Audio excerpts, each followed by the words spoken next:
లేచినా నేను ముడ్డ కూడా రాలేవాడు దిమాగ్ ఖరాబ్ అయ్యేది అనుకున్నా నేను కొంచెం ఫస్ట్ హాఫ్ మొత్తం అనుకున్నా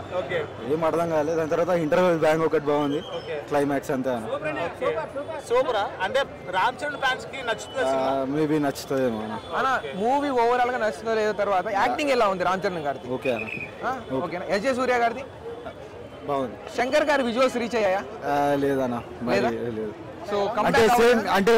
కంబ్యాక్ అయితే చెప్పలేనా రోబోకి దానికి దీనికి కంపేర్ చేస్తే ఓకే ఇది mid level okay so politics side అన్నారు పాలిటిక్స్ సైడ్ అట్లా ఉందా అంత ఓకే ఎలా ఉంది bro movie just feel good commercial movie okay so Ram Charan గారి యాక్టింగ్ ఎట్లా ఉంది రామ్ చరణ్ గారి యాక్టింగ్ బాగుంది సెకండ్ హాఫ్ లో బాగుంది ఓల్డ్ క్యారెక్టర్ ది యాక్టింగ్ చాలా బాగుంది ఓల్డ్ క్యారెక్టర్ అంటే ఫాదర్ క్యారెక్టర్ బాగుంది సన్ క్యారెక్టర్ బాగుంది ఓకే సో ఓవరాల్ గా మూవీ మీకు ఎట్లా అనిపించింది ఓవరాల్ గా మూవీ నాకు యావరేజ్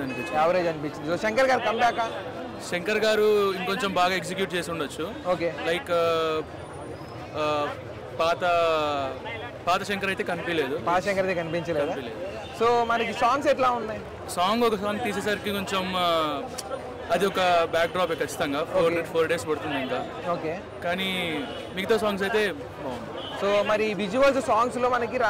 శంకర్ గారి దాంట్లో విజువల్స్ చాలా బాగుంటాయి విజువల్స్ బాగున్నాయి సో ఇప్పుడు స్టోరీ పరంగా ట్విస్ట్లు ఉన్నాయంటున్నారు ఎట్లా అనిపించింది ట్విస్ట్లు hero and villain cat and mouse కథలు I mean cat and mouse కొట్టుకున్నట్టు చాలా బాగుంది సెకండ్ హాఫ్ అంతా బాగుంది ఫస్ట్ హాఫ్ కొంచెం లాగ్ ఉంది బట్ ఓకే సినిమా ఓవరాల్ గా రేటింగ్ ఎంత ఇస్తారు అవుట్ ఆఫ్ 10 6 ఇస్తారా ఇప్పుడు బాహుబలి ఇప్పుడు పుష్ప 2 ఇవి పాన్ ఇండియా మూవీ అంటున్నారు కదా సో ఇట్లా ఇవన్నీ కూడా పాన్ ఇండియా మూవీ సో మన గ్లోబల్ స్టార్ కి పాన్ ఇండియా మూవీ అన్నారు ఇది సో ఎట్లా పాన్ ఇండియా లెవెల్ ఉందా లేదా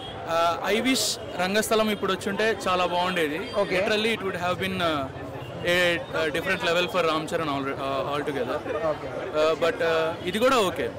ఓకే ఇండియన్ 2 కంటే better okay fine thank you so much